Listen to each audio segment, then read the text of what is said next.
Okay student, तो आज का अपना टॉपिक है मैकेनिज्म ऑफ ब्रीदिंग। ह्यूमन में ब्रीदिंग का क्या मैकेनिज्म है वो अपन डिस्कस करते हैं। बच्चों, आज सुबह ऑनलाइन क्लास के ड्यूरिंग मैंने लंग्स की स्ट्रक्चर बताई थी आपको। उसमें मैंने आपको बताया था कि हमारे लंग्स में सेल्फ कॉन्ट्रैक्शन और रिलैक्स होने की कैपेसिटी नहीं है, इसलिए तो इसे सकल लंग्स कह रहे थे अपन, क्योंकि हमारे लंग्स में ऐसी कोई मसल नहीं है जो उसे कॉन्ट्रैक्ट करवा सके। तो जो ब्रीदिंग का पूरा मैकेनिज्म है वो रेगुलेट करती हैं डायफ्राम और रिब्स के अंदर जो इंटरकोस्टल मसल है वो पूरा ब्रीदिंग को रेगुलेट करते हैं। एब्डोमिनल मसल का भी रोल होता है इसके अंदर, मैं ऐसा नहीं कह रहा कि उनका रोल नहीं होगा, लेकिन मेनली मैं आपको बता रहा हूं कि डायफ्राम और रिब्स का बहुत बड़ा रोल होता है। करेक्ट। डायफ्राम और रिब्स के बारे में पहले बताते हैं, उसके बाद आगे बढ़ते देखिए। डायफ्राम क्या है? डायफ्राम एक मस्कुलर सेप्टम है जो हमारी बॉडी सेगमेंट को दो पार्ट्स में डिवाइड करता है। अपर थोरेसिक रीजन, ये ऊपर वाला रीजन हो जाएगा, और लोअर एब्डोमिनल रीजन, ये लोअर रीजन हो जाएगा। तो ये डायफ्राम हमारी बॉडी को डिवाइड कर रहा है, ये बॉडी के सेगमेंट को डिवाइड कर रहा है ना। डायफ्राम जो है इसके ऊपर आ जाएगा थोरेसिक और डायफ्राम के नीचे आ जाएगा abdominal region. Is that clear? और डायफ्राम खुद एक मस्कुलर सेप्टम। डायफ्राम के अंदर रेडियल मसल्स होती हैं, वो रेडियल मसल्स अगर रिलैक्स होती हैं तो डायफ्राम नॉर्मल शेप का होगा, जो इसकी डोम शेप होती है, ये इसकी नॉर्मल शेप। और अगर ये मसल कॉन्ट्रैक्ट होती हैं तो डायफ्राम फ्लैट हो जाएगा, फ्लैटन स्ट्रक्चर हो जाएगी इसकी, यानी ये एब्डोमेन की तरफ चला जाएगा। नॉर्मली डायफ्राम इस तरह का होता है, डोम शेप का, इस तरह से, और फ्लैट यानी ये इस तरह से हो जाएगा। तो यानी ये वाली चीज नीचे की तरफ आ जाएगी। Is that clear? तो यहां तक समझ आया? डायफ्राम के अंदर जो आर्टरी है उनको फ्रेनिक आर्टरीज कहते हैं। अगर क्वेश्चन आए कभी तो ध्यान रखना। वेन्स है, इनको फ्रेनिक वेन्स कहते हैं, राइट। इसके अलावा जो डायफ्राम है उसमें एक सेंट्रल कोर है, इसको सेंट्रल टेंडन कहते हैं, सेंट्रल टेंडन। और ये वो अपर्चर है या ये वो कोर है जिससे एक तो ओल्टा होकर गुजरती है, एक पोस्टीरियर वेना केवा या इंफीरियर वेना केवा बोल सकते हैं आप, और एक इसोफेगस, ये इससे निकलती हैं। यानी अगर मैं आपको यहां पे बताऊं तो ये जो अपर्चर है या टेंडन है, इससे तो ओल्टा निकलेगी, एक पोस्टीरियर वेना केवा या इंफीरियर वेना केवा, और एक इसोफेगस, ये इससे निकलती है। तो डायफ्राम का मैंने बेसिक इंट्रोडक्शन दिया आपको। डायफ्राम एक मस्कुलर सेप्टम है, यह हमारी बॉडी कैविटी को या बॉडी सेगमेंट को दो हिस्सों में डिवाइड करता है। इसके ऊपर वाला थोरेसिक, नीचे वाला एब्डोमेन। डायफ्राम के अंदर जो आर्टरीज आती है उनको फ्रेनिक आर्टरीज कहते हैं, जो वेन्स होती है उनको फ्रेनिक वेन्स कहते हैं। डायफ्राम के अंदर जो मसल्स हैं वो रेडियल मसल्स हैं। जब वो रिलैक्स होती है तो डायफ्राम नॉर्मल डोम शेप का होता है, जब वो कॉन्ट्रैक्ट होती है तो डायफ्राम फ्लैट होता है। इसके बीचों बीच एक कोर है जिसको सेंट्रल टेंडन कहा जाता है, जिससे ओल्टा निकलती है, पोस्टीरियर वेना केवा इससे होकर गुजरती हैं, और इसोफेगस भी इसी से होकर पास आउट होगी। Is that clear? तो ये डायफ्राम का बेसिक आपको इंट्रोडक्शन दिया है। ब्रीदिंग में क्या रोल है वो जरूर बताएंगे आपको, ठीक है ना। पहले डायफ्राम का ये बेसिक आपके सामने है, तो बेसिक नॉलेज आपको डायफ्राम का होना चाहिए। Is that clear? चलिए इसके बाद आगे देखते हैं। ब्रीदिंग मैकेनिज्म समझाने से पहले आपको बेसिक बात पहले बता देते हैं, है ना। अब थोड़ा रिब्स को देख लीजिए। बॉडी में 24 रिब्स हैं, यानी 12 पेयर। राइट बेटा, तो रिब्स इस तरह से अरेंज है, ये रिब्स हैं। स्केलेटन देखा है ना आपने, इस तरह से ये रिब्स होती हैं। राइट, तो ये जो रिब्स है, इस रिब्स के बीच में जो ये स्पेस है, ये वाला, इसको इंटरकोस्टल स्पेस कहा जाता है। Intercostal space. और इस इंटरकोस्टल स्पेस में जो मसल है उनको इंटरकोस्टल मसल कहा जाता है, ICM। ये इंटरकोस्टल मसल कहा जाएगा। राइट, अब टोटल रिब्स कितनी हो गई? 12 पेयर, यानी 24। तो फिर इसके अंदर जो ICM यानी जो मसल है वो कितनी हो जाएगी? 11 पेयर, यानी 22 ये मसल हो जाएगी, क्योंकि ये तो गैप में आएगी ना मसल। Is it clear? बात समझ आई आपको एकदम अच्छे से? अब देखो बेटा कि जो रिब्स है इसके अंदर जो ये मसल है ये दो टाइप की है, एक EICM और एक IICM। EICM और IICM ये दो तरह की मसल्स है। अब ये दो तरह की मसल क्या है, इसको ध्यान से देखते हैं। EICM it means external intercostal muscle, और IICM इंटरनल इंटरकोस्टल मसल।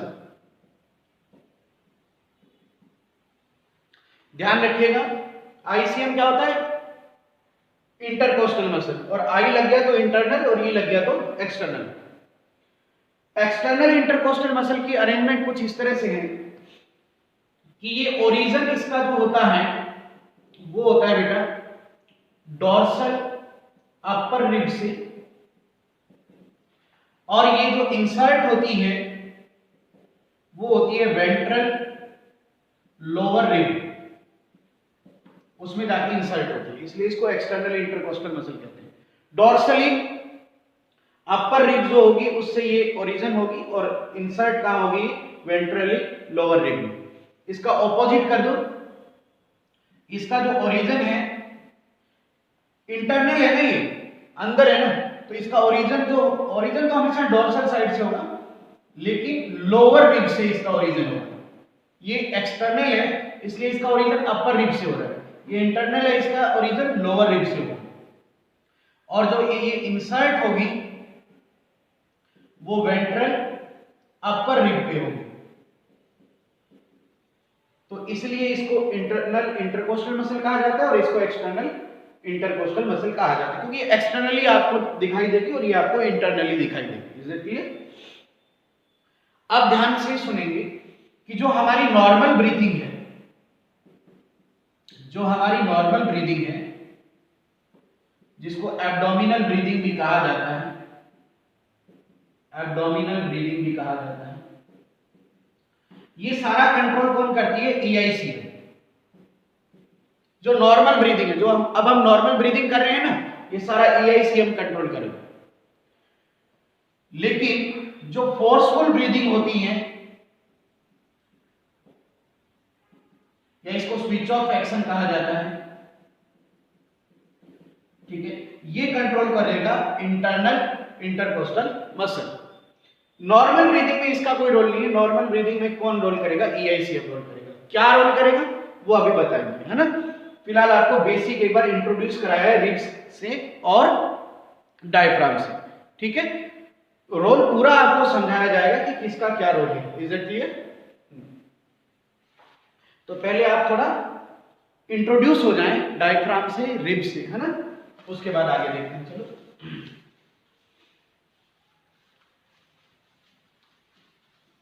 अब देखिए, इसके बाद अब आपको एक थोरेसिक कैविटी को समझना पड़ेगा थोड़ा सा। अब हमारा जो लंग्स है वो कहाँ है? थोरेसिक कैविटी में। ये पूरा जो थोरेसिक रीजन है यहां से यहां तक का, इसमें हमारा लंग्स जो है वो लोकेटेड है। तो यहां पर थोरेसिक केज बनता है, जाल बनता है, यानी नेट जाल। इसमें इस जाल के अंदर हमारा जो है वो लंग्स जो है वो प्रेजेंट है। Is that clear?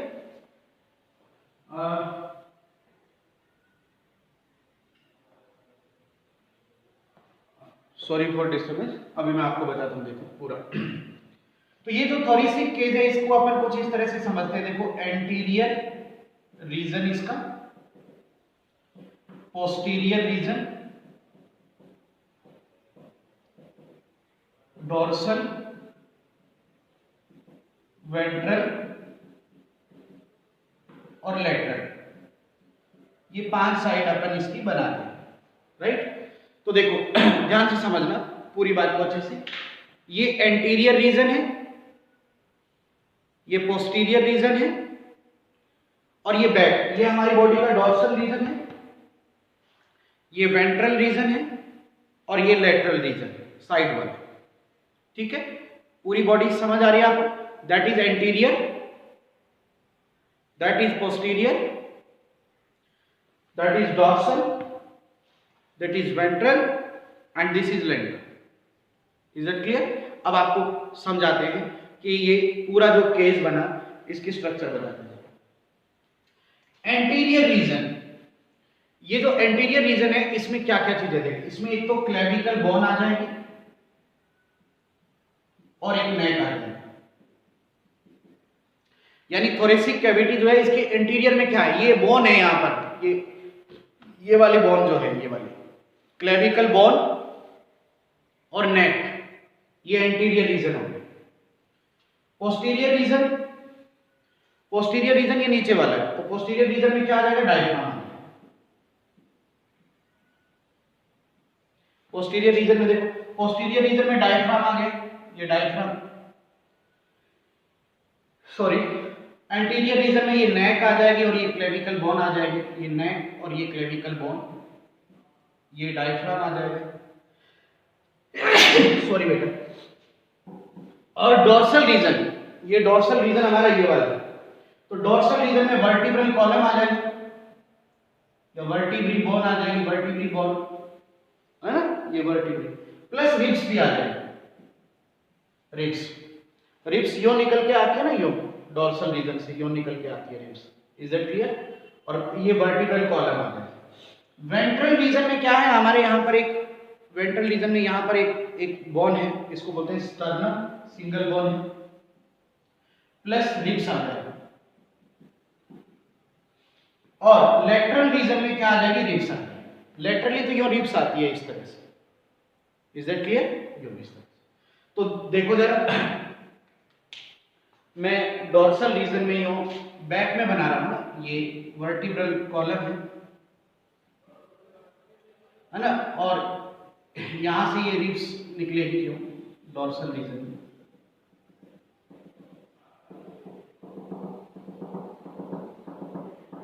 ये रिब्स। तो जो डॉटेड बनाया वो मैंने डोर्सल रीजन बनाया, राइट? तो उसमें देखो वर्टिब्री आ गई और रिब्स आ गई। एंटीरियर का क्लियर है ना? पहले एंटीरियर में क्या आ रहा है? देखो क्लेविकल बोन आ रहा है और नेक आ रहा है। पोस्टीरियर में क्या आ रहा है? डायफ्राम आ रहा है, ये डायफ्राम आ रहा है, राइट? और डोर्सल रीजन में समझ गए ना, ये वर्टिब्रल कॉलम आ गया और ये रिब्स आ गया। अब आता है वेंट्रल, तो वेंट्रल को कुछ इस तरह से बनाते हैं, देखो ये वेंट्रल ऊपर का है, इसको मैं इस तरह से बनाऊंगा, तो ये स्टर्नम आ गया, और ये जो रिब्स है ये इस स्टर्नम से आगे जुड़ेगी इस तरह से, इस तरह से, तो ये रिब्स आ गई। तो वेंट्रल रीजन में स्टर्नम और रिब्स आ गई, राइट? और लेटरल साइड ये देखो, ये लेटरल साइड है, तो लेटरल साइड में केवल क्या आ रही है? रिब्स आ रही है।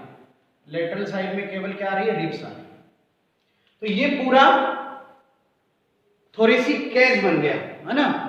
ठीक है, और इसी के अंदर हमारा लंग्स लोकेटेड है। यहाँ पर अगर यूं देखें तो ये लंग्स है हमारा, इसी के अंदर ये लंग्स, राइट बेटा? तो इस बात को समझना हमारे लिए बहुत जरूरी है, थोरेसिक केज को समझना जरूरी है। ठीक है ना? पूरा समझ आ गया आपको? मैं फिर से एक बार रिपीट कर देता हूं। एंटीरियर रीजन में क्लेविकल बोन और नेक, पोस्टीरियर रीजन में डायफ्राम, ठीक है। डॉर्सल रीजन में वर्टिब्रल कॉलम और रिब्स, यो रिब्स आए। वेंट्रल रीजन में स्टर्नम और रिब्स, यो चलेगी रिब्स देखो, है ना। और लेटरल रीजन में रिब्स आएगी केवल। Is that clear? तो ये वाला आपको पूरा थोरेसिक केस क्लियर होना चाहिए, वो डायग्राम से भी मैंने बता दिया है, ठीक है। चलिए, तो ब्रीदिंग से पहले, ब्रीदिंग के मैकेनिज्म से पहले मैंने आपको डायफ्राम का इंट्रोडक्शन दिया और किसका इंट्रोडक्शन दिया मैंने? रिब्स का और थोरेसिक केस का। ये मैकेनिज्म अभी बताया नहीं है मैंने, मैकेनिज्म से पहले का मैंने आपको इंट्रोडक्शन दिया, राइट। अब देखो, हमारे बॉडी में ब्रीदिंग दो टाइप की होगी। एक क्या होगा? इंस्पिरेशन, या इसे अपन इनहेलेशन भी बोलते हैं, और एक क्या होगा बेटा? एक्सपीरेशन, या इसको एक्सहेलेशन भी बोलते हैं। ब्रीदिंग तो यही होगी ना, दो तरह की, है ना। अब ये ब्रीदिंग कैसे होगी इसको समझिए। इनहेलेशन का मतलब है कि हमें एटमॉस्फेरिक गैसेज को इनलेट करना है, यानी इसमें जो गैसेज होगी वो इनलेट होगी। और एक्सहेलेशन में क्या होगा कि जो गैसेज होगी वो आउटलेट होगी, यानी इनको हमें रिलीज करना है। यही होगा, बेसिक जानते हैं ये बात तो, लेकिन ये कैसे होगा ये समझना है। तो ब्रीदिंग के लिए, इनहेलेशन के लिए या एक्सहेलेशन के लिए क्या जरूरी है वो समझना है। ध्यान से समझिएगा कि हमें गैसेज इनलेट करनी है, और गैसेज हमेशा डिफ्यूजन से ट्रांसपोर्ट होती है। डिफ्यूजन जानते हो ना, हाई कंसंट्रेशन से लो कंसंट्रेशन की तरफ गैसेज का मूवमेंट ही क्या कहलाता है? डिफ्यूजन कहलाता है। ये आपके माइंड में कॉन्सेप्ट रहना चाहिए। डिफ्यूजन क्या होता है? हाई कंसंट्रेशन से लो कंसंट्रेशन की तरफ गैसेज का मूव करना ही डिफ्यूजन। अब एक बात समझिए, ध्यान से समझना। अब हमें गैसेज को लंग्स के अंदर लाना है, लंग्स के अंदर लाना है। तो इसका मतलब क्या होगा कि लंग्स के अंदर एयर का कंसंट्रेशन या प्रेशर क्या होना चाहिए? लो होना चाहिए, और बाहर प्रेशर क्या होना चाहिए? ज्यादा होना चाहिए। तभी तो बाहर से एयर अंदर आएगी ना, यानी ये एटमॉस्फेयर का होना चाहिए और ये लंग्स का होना चाहिए, तभी तो एटमॉस्फेयर से एयर लंग्स में आएगी। तो ऐसा कब होगा? देखो, अगर थोरेसिक कैविटी एक्सपेंड हो जाए, थोरेसिक कैविटी क्या हो जाए? एक्सपेंड हो जाए, यानी फैल जाए, राइट। क्लियर हुआ भाई? और तो इससे लंग्स क्या होंगे? ये भी एक्सपेंड होंगे।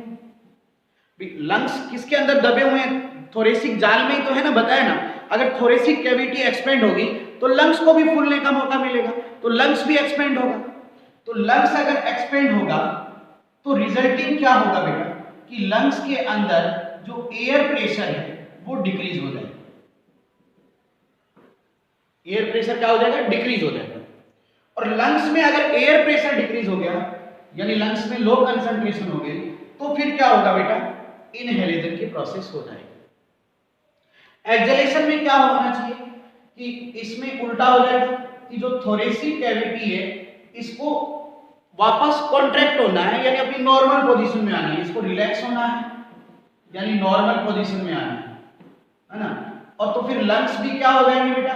यानी थोरेसिक कैविटी कब डिक्रीज हो रही है, एक्सपेंड नहीं हो रही है, तो लंग्स भी क्या हो जाएगा बेटा? स्ट्रेच हो जाएंगे, स्ट्रेच हो जाएंगे।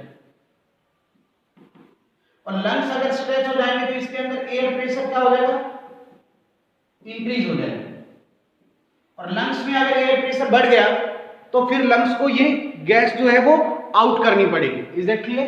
तो ये बेसिक समझिए, प्रिंसिपल क्या रहेगा? डिफ्यूजन का प्रिंसिपल आपको रखना है। ध्यान से सुन लो बेटा, इनहेलेशन का मतलब है लंग्स के अंदर हमें एयर लानी है, तो फिर लंग्स का एयर प्रेशर हमें क्या करना है? डिक्रीज करना है। वो कब होगा एयर प्रेशर डिक्रीज? जब लंग्स एक्सपेंड हो जाएंगे। और लंग्स एक्सपेंड कब होंगे? जब थोरेसिक कैविटी एक्सपेंड होगी। Is that clear? फिर लंग्स एक्सपेंड होगी तो अंदर एयर का वॉल्यूम डिक्रीज हो जाएगा ना। Is that clear? Similarly acceleration में हमें क्या करना है, लंग्स का एयर प्रेशर बढ़ाना है।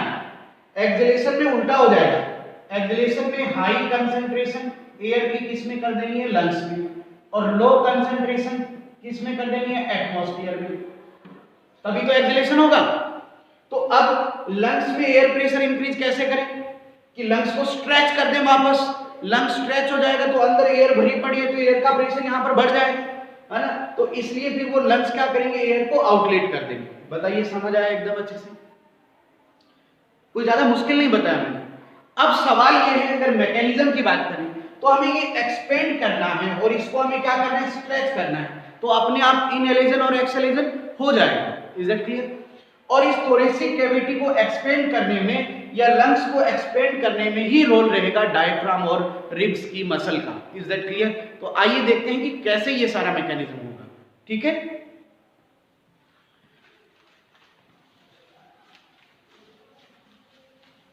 एकदम बेसिक बेसिक चीजें बेटा मैं आपको बता रहा हूं, बिल्कुल बेसिक बात। अब देखिए बेटा, अगर हमें इनहेलेशन करवाना है, क्या करवाना है, इनहेलेशन, है ना, तो इसके लिए क्या होना चाहिए, एक तो डोर्सोवेंट्रल एक्सपेंशन होना चाहिए, दूसरा एंटीरियो पोस्टीरियर एक्सपेंशन होना चाहिए। ध्यान से समझिएगा इस बात। डोर्सो मतलब ये और वेंट्रल ये, तो डोर्सो वेंट्रल एक्सपेंशन होना चाहिए और एंटीरियो पोस्टीरियर एक्सपेंशन होना चाहिए। समझ आया? थोरेसिक कैविटी का दो तरह का एक्सपेंशन होगा, डोर्सो वेंट्रल, डोर्सल वेंट्रल भी आगे एक्सपेंशन होगा और एंटीरियो पोस्टीरियर एक्सपेंशन भी करना है। Is that clear? तब इनहेलेशन की प्रोसेस होगी। तो देखिए ये कैसे होगा। अब देखो कि ध्यान से सुनिएगा, डायफ्राम, डायफ्राम डोम शेप का होता है नॉर्मली। कैसा है?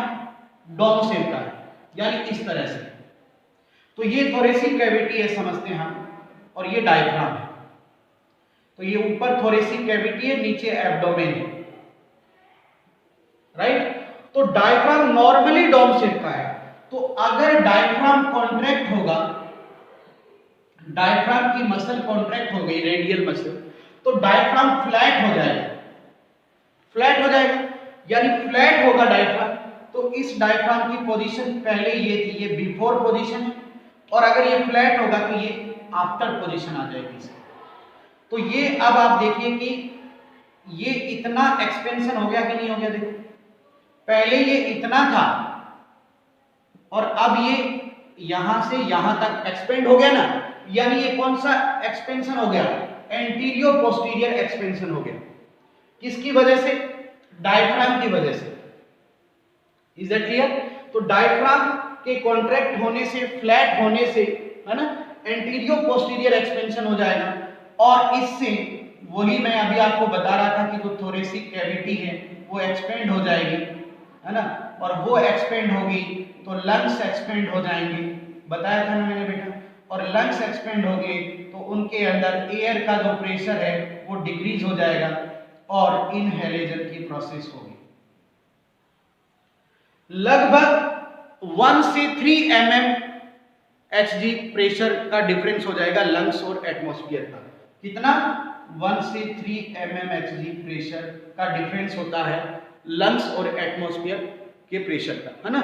यानी लंग्स का इतना प्रेशर कम हो जाएगा और एटमॉस्फेयर का इतना ज्यादा होगा, तभी एटमॉस्फेयर से गैसेस किस में आएगी, लंग्स में। बताइए ये समझ आया?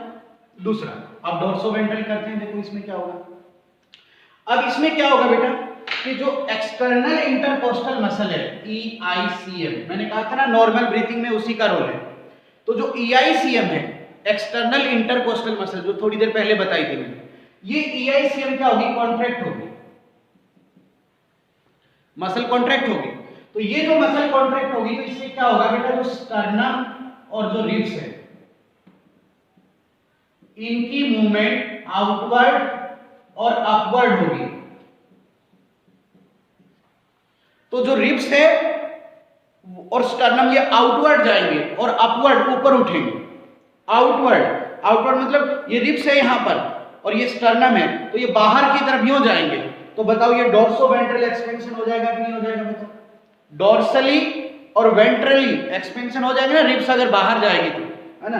तो ये अगर एक्सपेंशन होगा तो रिजल्टिंग यही चीज आएगी, थोरेसिक कैविटी एक्सपेंड हो जाएगी, लंग्स एक्सपेंड हो जाएंगे और इनहेलेशन होगा। बताओ समझ आया एकदम अच्छे से? करेक्ट, कोई दिक्कत? तो अब आप इनहेलेशन में क्या देख रहे हैं? इनमें मसल कॉन्ट्रैक्ट हो रही है, देखो, और मसल का रिलैक्स होना फंक्शन नहीं होता है, मसल का कॉन्ट्रैक्ट होना फंक्शन होता है, और कॉन्ट्रैक्ट अगर मसल हो रही है तो वो एनर्जी भी यूज कर रही है। तो इनहेलेशन एक एक्टिव प्रोसेस है, ये बात आपको ध्यान में रखना है। और दूसरी बात, इस एक प्रोसेस में लगभग 2 मिनट का सॉरी बेटा 2 सेकंड का टाइम लगता है। एक बार इनहेलेशन करने में 2 सेकंड का टाइम लगेगा और ये एक एक्टिव प्रोसेस है, राइट? पूरा समझ आया आपको? एकदम इनहेलेशन समझ आ गया कैसे होगा? बहुत सिंपल बताया है। इससे पहले मैंने डायफ्राम, रिब्स का इंट्रोडक्शन भी दिया है आपको, राइट? अब अपन बात करते हैं एक्सहेलेशन की। अब इसी से समझाता हूं मैं एक्सहेलेशन। अब लंग्स में एयर भरी पड़ी है ना, इनहेलेशन कर लिया हमने, लंग्स में एयर आ गई है ना। अब हम क्या करेंगे, देखो कि अब हम EICM रिलैक्स हो जाएंगे। अब EICM क्या हो जाएगी? रिलैक्स। पहले कॉन्ट्रैक्ट थी, अब क्या हो जाएगी? रिलैक्स होगी। तो EICM जब रिलैक्स होगी तो वो अपने नॉर्मल पोजीशन पर आएगी सारी चीजें। जैसे इस मसल के रिलैक्स होगी तो स्टर्नम और रिब्स जो आउटवर्ड गए हैं वो वापस अपनी नॉर्मल पोजीशन पर आएंगे। मतलब ये आउटवर्ड की जगह वापस क्या आ जाएगा? इनवर्ड आ जाएगा, और अपवर्ड की जगह ये क्या हो जाएगा? डाउनवर्ड हो जाएगा। वापस नॉर्मल पोजीशन पर आ गए, राइट? यानी ये इनकी नॉर्मल पोजीशन आ गई है वापस, इन्होंने अपनी नॉर्मल पोजीशन ले ली है वापस, करेक्ट? सिमिलरली जो डायफ्राम है वो उसकी मसल भी क्या होगी? रिलैक्स होगी। पहले कॉन्ट्रैक्ट थी, अब क्या हो जाएगी? रिलैक्स हो जाएगी। तो डायफ्राम जो फ्लैट था वो वापस कौन सी शेप पकड़ लेगा? डोम शेप पकड़ लेगा। जो डायफ्राम फ्लैट था वो वापस डोम शेप का हो जाएगा, है ना। ये अपनी नॉर्मल पोजीशन में वापस आ जाएगा, राइट? अब इससे क्या हुआ, है ना, ये सब रिलैक्स हो रही है एक्सहेलेशन में, तो क्या होगा? डोर्सोवेंट्रल एक्सपेंशन नहीं होगा। अब वो डोर्सोवेंट्रल नॉर्मल पोजीशन पर आ जाएगा, है ना। और एंटीरियर पोस्टीरियर भी कौन सी पोजीशन हो जाएगी? नॉर्मल पोजीशन हो जाएगी। और देखिए लंग्स में एयर भरी हुई थी, जब ये सारी नॉर्मल पोजीशन पर आएंगे, यानी इन दोनों केस से क्या होगा? इन दोनों केस से ये होगा कि अब जो थोरेसिक कैविटी है, थोरेसिक कैविटी जो है उसका वॉल्यूम डिक्रीज हो जाएगा, और लंग्स जो हैं वो भी स्ट्रेच हो जाएंगे। लंग्स स्ट्रेच हो जाएंगे तो रिजल्ट क्या होगा बेटा? लंग्स के अंदर जो एयर का प्रेशर है वो क्या हो जाएगा बेटा? बढ़ जाएगा, बहुत ज्यादा हो जाएगा, और ऐसे में क्या होगा बेटा? गैसेस का आउटलेट होगा, मतलब एक्सहेलेशन होगा। Is that clear? यानी दबाव पड़ेगा लंग्स के ऊपर, है ना, इनके नॉर्मल पोजीशन पर आने से, और ऐसे में एक्सहेलेशन होगा। अब आप देखिए एक्सहेलेशन में क्या कोई मसल काम कर रही है? नहीं, वो क्या हो रही है? रिलैक्स हो रही है। इसलिए एक्सहेलेशन एक पैसिव प्रोसेस है और इसमें लगभग 3 सेकंड का टाइम लगता है। तो एक ब्रीदिंग का मतलब क्या होता है? इनहेलेशन और एक्सहेलेशन। तो एक ब्रीदिंग में आपको टोटल 5 सेकंड लग गए, इनहेलेशन में 2 सेकंड और एक्सहेलेशन में 3 सेकंड का टाइम लग गया ना आपको। तो एक ब्रीदिंग की अगर हम बात करें तो एक ब्रीदिंग में हमें लगभग 5 सेकंड का समय लग गया, है ना। तो 1 मिनट में अगर हम ब्रीदिंग देखें तो 1 मिनट में जो ब्रीदिंग रेट होता है बेटा वो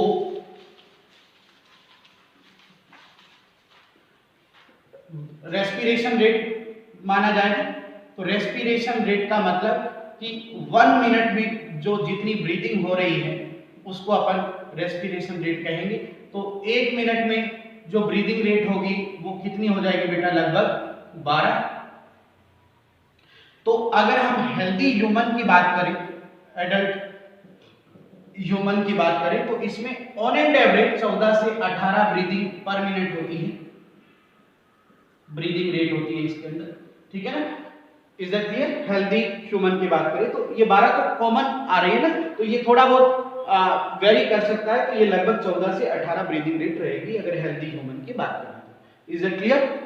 समझ आया एकदम अच्छे से? तो ये पूरा जो है आपका नॉर्मल ब्रीदिंग है। लेकिन अब मैं आपको ये बताता हूं कि एक में थोड़ा फोर्सफुल ब्रीदिंग के बारे में भी बता देता हूं। फोर्सफुल ब्रीदिंग मेनली आईआईसीएम करवाता है, मैंने अभी बताया था ना। नॉर्मल ब्रीदिंग में ईआईसीएम का रोल होता है, फोर्सफुल ब्रीदिंग में आईआईसीएम का रोल होता है। तो आईआईसीएम अगर कॉन्ट्रैक्ट होती है, आईआईसीएम अगर कॉन्ट्रैक्ट होती है तो जो रिब्स और स्टर्नम है, स्टर्नम और रिब्स ये इनवर्ट जाएंगे और डाउनवर्ड जाएंगे और रिजल्टिंग एक्सेलेशन होगा। तो यानी कि जो फोर्सफुल ब्रीदिंग में है इसमें एक्सेलेशन करवाया जाता है, फोर्सफुल एक्सेलेशन करवाया जाता है। तो ये जो है वो ये एक्टिव प्रोसेस हो जाएगी बेटा। तो फोर्सफुल जो एक्सेलेशन है, क्योंकि इसमें मसल कॉन्ट्रैक्ट हो रही है, तो ये एक एक्टिव प्रोसेस है अगर आ जाए तो। जैसे योगा में बाबा रामदेव जो ब्रीदिंग कराते हैं वो फोर्सफुल ब्रीदिंग में कंसीडर किया जाएगा। आपको उबासी आ रही यावी, वो फोर्सफुल ब्रीदिंग है, ठीक है। आप तेज दौड़ रहे हैं, है ना, तो आप क्या करते हैं, स्विच ऑफ एक्शन करते हैं। तेज दौड़ते हैं तो आपकी ब्रीदिंग फास्ट हो जाती है, देखो ऐसे इस तरह से करते हैं ना, दैट इज फोर्सफुल ब्रीदिंग। वो नॉर्मल ब्रीदिंग नहीं है। और वो फोर्सफुल ब्रीदिंग कौन कराता है? आईआईसीएम करवाता है। तो आईआईसीएम जो ब्रीदिंग फोर्सफुल ब्रीदिंग कराता है इसे स्विच ऑफ एक्शन कहते हैं, स्विच ऑफ एक्शन। अब ये स्विच ऑफ एक्शन क्या है? इसमें क्या चीज स्विच ऑफ हो रही है? इसमें क्या हो रहा है, इनहेलेशन का टाइम रिड्यूस हो रहा है, इनहेलेशन का रेट रिड्यूस हो रहा है, सॉरी रेट नहीं बोलेंगे, टाइम रिड्यूस हो रहा है। इनहेलेशन का टाइम रिड्यूस हो रहा है, यानी आप फास्ट इनहेलेशन कर रहे हैं, जो 2 सेकंड में कर रहे थे वो और ज्यादा कर रहे हो, है ना। तो स्विच ऑफ एक्शन का मतलब है कि आप ब्रीदिंग रेट इंक्रीज कर रहे हैं, ब्रीदिंग रेट इंक्रीज कर रहे हैं। Is that clear? क्योंकि आप फास्ट इनहेलेशन का टाइम रिड्यूस कर रहे हैं आप, यानी आप फास्ट ब्रीदिंग करने लग गए हो इस तरह से। Is that clear? और ये कब होता है? इसको अपना कार्य कब करना पड़ेगा? जब आपकी बॉडी में, जब हमारी बॉडी में O2 की कमी हो जाए, ऑक्सीजन की डेफिशिएंसी हो जाए, तब ये काम करने की जरूरत है। Is that clear? Switch off action की जरूरत तब आती है। समझ गए एकदम अच्छे से? कोई डाउट? तो ये आईआईसीएम का स्पेशली ध्यान रखना कि आईआईसीएम फोर्सफुल ब्रीदिंग में रोल करेगी, ठीक है। नॉर्मल ब्रीदिंग या एब्डोमेन ब्रीदिंग में ईआईसीएम का ही रोल आएगा, ठीक है। ये बात आपको ध्यान रखनी है। और नॉर्मल ब्रीदिंग में जो हमारा इनहेलेशन है वो एक्टिव प्रोसेस है और जो एक्सहेलेशन है वो पैसिव प्रोसेस है। इस बात को आपको ध्यान में रखना है, ठीक है। आप 1-2 बार वीडियो को देखेंगे तो आपको समझ आ जाएगा, है ना। और एक मैंने आपको बेसिक जरूर दे दिया है, ठीक है। अब हमारी जो ब्रीदिंग है इसको कौन से फैक्टर प्रभावित करते हैं? तो ब्रीदिंग को अफेक्ट करने वाले फैक्टर्स के बारे में आपको बताता हूं। देखो, ब्रीदिंग जो है उसको केमिकल फैक्टर भी इन्फ्लुएंस करते हैं, फिजिकल फैक्टर भी और सेंसरी स्ट्रक्चर भी। ये चीजें ब्रीदिंग को प्रभावित करती हैं। अब केमिकल फैक्टर में देखिए कि अगर CO2 का लेवल बढ़ जाए, टेम्परेचर बढ़ जाए और pH डिक्रीज हो जाए, केस को ध्यान से समझिए। CO2 का लेवल बढ़ रहा है, टेम्परेचर बढ़ रहा है। CO2 का लेवल कब बढ़ता है? जब मेटाबॉलिज्म होता है, और मेटाबॉलिज्म में एनर्जी बनती है। तो जब CO2 का लेवल बढ़ रहा है तो ऑब्वियस बात है टेम्परेचर बढ़ेगा, और जब CO2 बनती है तो मेटाबॉलिज्म होता है, तो इंटरमीडिएट सब्सटेंस बनते हैं, तो एसिड बनते हैं तो पीएच डिक्रीज होगी है ना। तो जब CO2 का लेवल बढ़ रहा है इसका मतलब मेटाबॉलिज्म बढ़ रहा है, टेम्परेचर भी बढ़ेगा क्योंकि एनर्जी प्रोड्यूस होगी, CO मेटाबॉलिक सब्सटेंस बनेंगे जो एसिडिक नेचर के हैं, तो पीएच क्या हो जाएगी, डिक्रीज हो जाएगी। बात समझ आ रही है? यानी एसिडिक पीएच हो जाएगी, यानी H+ आयन ज्यादा हो जाएगी ना यार, H+ आयन ज्यादा हो जाएंगे, पीएच डिक्रीज का मतलब H+ आयन ज्यादा हो जाएंगे। ब्लड में अगर ये सब चीजें हो रही है इसका मतलब सीधा तौर पे ये जाता है कि भाई ऑक्सीजन की कमी है, CO2 बढ़ने का मतलब है कि ऑक्सीजन की कमी है। तो ये सारे जो केमिकल हैं ये अपना सेंसेशन देते हैं रेस्पिरेटरी सेंटर में, रेस्पिरेटरी सेंटर में, और फिर रेस्पिरेटरी सेंटर जो है वो फिर क्या करवाएगा, ब्रीदिंग एक्टिव हो जाएगा, और एक्टिव होगा तो फिर वो फास्ट ब्रीदिंग कराएगा, यानी रेस्पिरेशन रेट बढ़ जाएगा अगर ये ज्यादा है। और अगर ये उल्टा कर दो, ऑपोजिट कर दो, तो फिर नॉर्मल ब्रीदिंग चलेगी।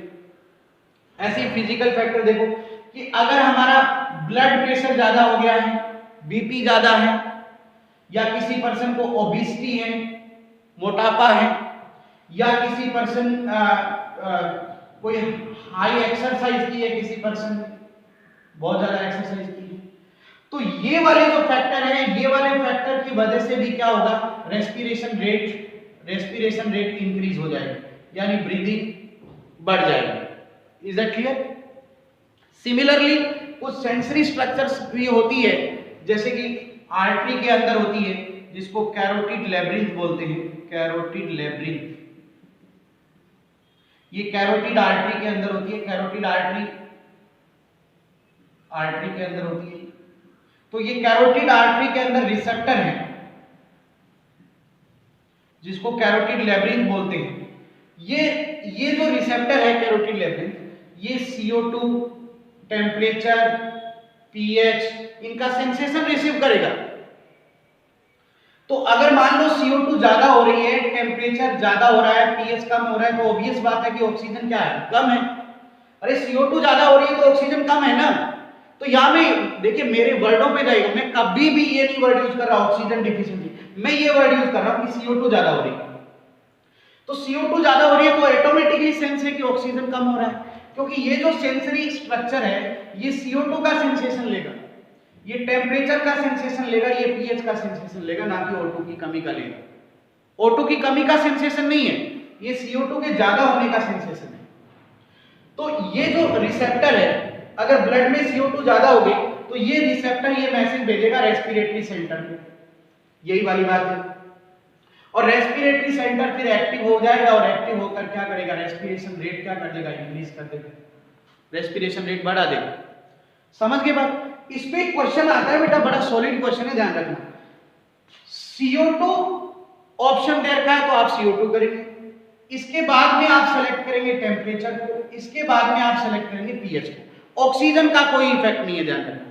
CO2 अगर CO2 का ही लैंग्वेज आपको फॉलो करना है, CO2 कम है इसका मतलब आप समझ जाओ ऑक्सीजन ज्यादा है, CO2 ज्यादा है इसका मतलब आप समझ जाओ ऑक्सीजन कम है। लेकिन जो सेंसेशन लिया जाता है जो रिसेप्टर के द्वारा, वो इन्हीं का लिया जाता है, या रेस्पिरेटरी सेंटर जिस चीज को रिसीव करेगा वो इन्हीं सिग्नल्स को रिसीव करेगा, ये बात ध्यान रखना।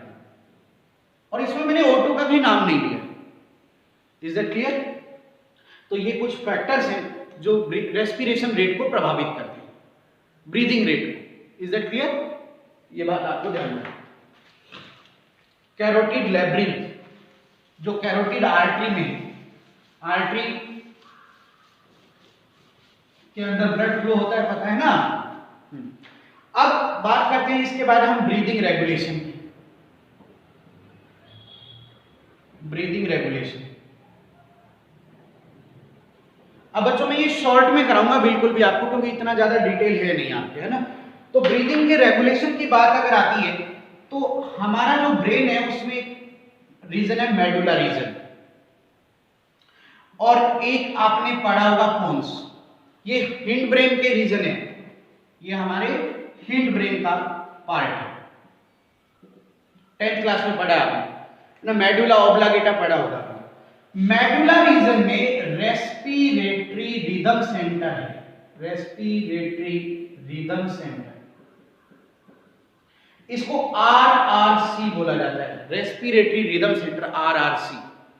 तो मेडुला रीजन में ये लोकेटेड है और यही वो सेंटर है जो हमारी नॉर्मल ब्रीदिंग को रेगुलेट करता है ना।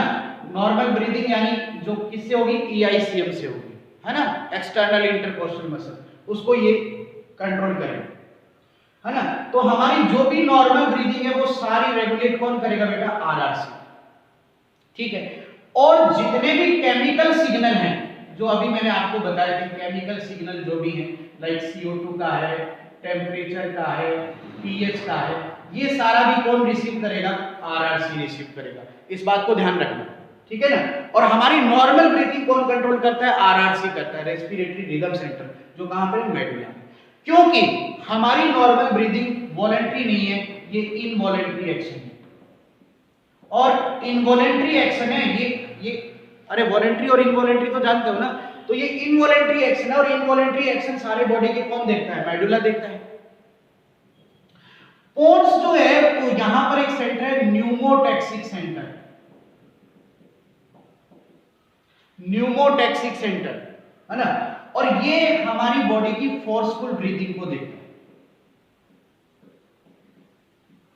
तो जो फोर्सफुल ब्रीदिंग है वो कंट्रोल करेगा पोन्स का न्यूमोटैक्सिक सेंटर, और जो हमारी इनवॉलंटरी एक्शन है या नॉर्मल ब्रीदिंग जो है वो देखेगा मेडुला का respiratory rhythm centre. Is that clear? जो इनवॉलंटरी ब्रीदिंग होती है ना, मतलब मैं सीधी तरह से कहूं कि ये आईआईसीएम के थ्रू ये काम करवाएगा।